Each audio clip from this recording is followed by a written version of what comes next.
आदरणीय राम गोविंद चौधरी साहब का, भाई नारद राय जी का, रिजवी साहब का, संग्राम सिंह जी का, बाकी सभी सम्मानित नेताओं का, भाई राजमंगल जी का, जिन लोगों ने उस ऊर्जा के वाहक लोगों को अपने बीच से पैदा किया है, जिससे उस कालखंड का उत्तरदायित्व पूरा हो सके। सरकार बनानी है, सरकार बनाएंगे। अखिलेश यादव जी को मुख्यमंत्री बनाएंगे, और मुख्यमंत्री इसलिए बनाएंगे कि उनसे अच्छा मुख्यमंत्री कोई दूसरा व्यक्ति हो नहीं सकता, जिसका पूरा मिजाज सबके प्रति न्याय और विकास का हो। हम सरकार इसलिए बनाना चाहते हैं कि गलत नीतियों का अंत हो, लेकिन इसके आगे की एक और बात है जिसको मैंने कहा, इस कालखंड का उत्तरदायित्व है। आदरणीय चौधरी साहब से विशेष रूप से कहना चाहता हूं, इस कालखंड में उत्तरदायित्व क्या है बलिया का, और बलिया को उसका निर्वाह करना है।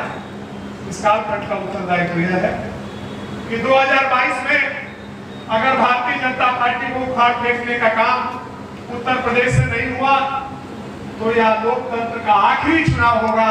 इसके बाद कोई चुनाव नहीं होगा, इसके बाद खाली चुनाव की नुमाइश होगी, इसके बाद सिर्फ चुनाव का नाटक होगा, लेकिन कोई चुनाव नहीं होगा। ये तय जानिए, अपनी पूरी कार्य प्रणाली से दिल्ली में बैठी हुई भाजपा सरकार और उत्तर प्रदेश में बैठी हुई भाजपा सरकार, इनके सारे कानून नागपुर में बैठे हुए उनके आका और उसको पूरा करने में लगे हुए अफसरान, ये उस पूरी साजिश को इन लोगों ने तय कर लिया है कि हिंदुस्तान को एक ऐसी तानाशाही की ओर ले जाना है जहां इस संविधान का कोई मतलब नहीं रह जाए। तो अपने संविधान की रक्षा के लिए यह आखिरी अवसर है, लोकतंत्र की रक्षा के लिए यह आखिरी अवसर है। और जब जब ऐसे अवसर आए हैं इस धरती पर, तब तक बलिया उठ खड़ा हुआ है।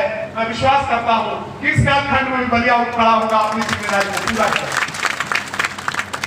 और बलिया 7 विधानसभा सीट से सरकार नहीं बनती।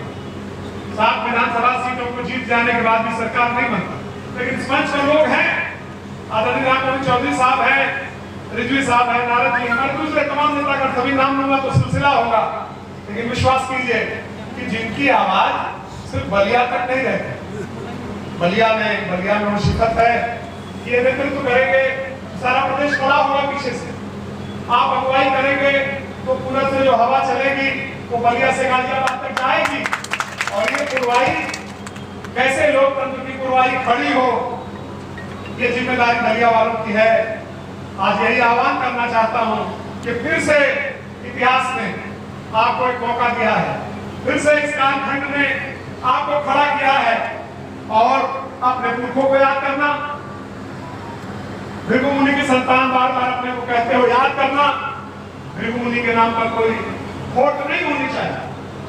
मंगल पांडे की संतान कहते हो याद करना, मंगल पांडे की जयंती मनाते हो, शताब्दी मनाते हो, पुण्यतिथि मनाते हो, इससे काम पूरा नहीं होगा मूर्ति को माला पहनाने का। याद रखना, मंगल पांडे को अपना पुरखा कहने वालों, जिम्मेदारी है तुम पर इस समय कि लोकतंत्र और संविधान की रक्षा के इस अंतिम अवसर पर अपनी कोई भी कुर्बानी किसी स्तर तक के लिए तो देने जाना। महत्वाकांक्षाएं होती है राजनीति में, अगर महत्वाकांक्षा नहीं हो तो राजनीति नहीं हो, और महत्वाकांक्षाएं होती है तो महत्वाकांक्षाएं टकराती भी हैं। ये काम संगठन का है, बड़े नेताओं का, वो ठीक करेंगे इसको। लेकिन आपकी जमात का सबसे जूनियर छोटा कार्यकर्ता, जिसको कुल मिला के जुमा 4-5 दिन शामिल हुआ है, सबसे जूनियर मोस्ट वर्कर आपके सामने ये बात कहना चाहता है कि अपनी महत्वाकांक्षा से ऊपर दूसरी जो चीजें हैं उनका भी ध्यान रखें। हम टिकट चाहते हैं, उत्तर प्रदेश की विधानसभा में जाना चाहते हैं, नेतृत्व हमको अवसर देगा तो जरूर जाए, ये हमारी महत्वाकांक्षा है, जायज बात। लेकिन हम ही जाएंगे और हमारे अलावा कोई नहीं जाएगा, अगर यह सोच होगी तो निश्चित रूप से आप अपने पुरखों की इस विरासत के साथ दगाबाजी करेंगे, ये बात नहीं करना चाहिए, और वो नहीं होना, वो बात नहीं होनी चाहिए। आप बेशक पूरी ताकत के साथ, अपने सारी सिफारिशों के साथ, अपनी पूरी योग्यता के साथ आप अपने अधिकारों की बात कीजिए। जो कल आया है, जो परसों आया है, जो 25 साल पहले आया था, जो 3 दिन का है, कोई भेदभाव नहीं है।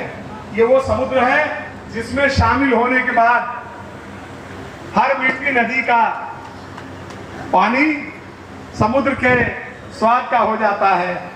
और ये वो समुद्र है जिसकी हर बूंद को अगर अलग करके उसकी हैसियत आप पूछना चाहेंगे तो वो बूंद की हैसियत रह जाएगी।